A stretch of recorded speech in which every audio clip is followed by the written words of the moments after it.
হায় রে বাঙালি, দেখুন আমাদের বাংলাদেশের অবস্থা। একটা ট্রেন আসতেছে, তার সিগন্যাল পড়ছে, অথচ একটা ভ্যান ভিতরে এখনো অবস্থান করছে। আমাদের এই বাংলাদেশে আর কবে আইন শৃঙ্খলা ও রাস্তার পরিবেশ ঠিক হবে?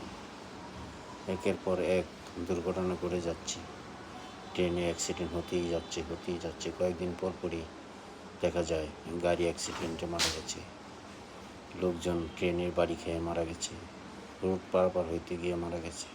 তারপরেও মানুষ একের পর এক এভাবে সিগন্যাল অমান্য করে মানুষ ট্রেনের লাইন পারাপার হচ্ছে। একটা ট্রেন আসতেছে, তার জন্য 2 মিনিট 5 মিনিট অপেক্ষা করার মতো মন মানসিকতা কারো নেই। আমাদের এই আইন শৃঙ্খলা আর কবে ঠিক হবে? দেখুন মানুষ কীভাবে এলোমেলোভাবে সিগন্যাল পার হচ্ছে, সিগন্যালের রাস্তা বন্ধ, তারপরেও মানুষ দেখুন জীবনের রিস্ক নিয়ে পার হচ্ছে। যে কোনো মুহূর্তে একটা দুর্ঘটনা ঘটে যেতে পারে।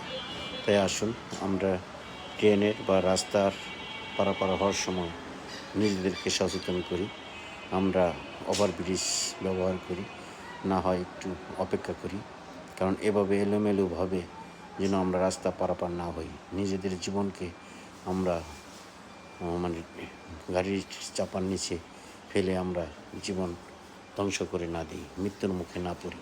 তাই আসুন আমরা নিজেরা সচেতন হই এবং আইনশৃঙ্খলা সবাইকে আমি বলবো, আপনারা রাস্তা পারাপার হওয়ার সময় সতর্কভাবে চলাফেরা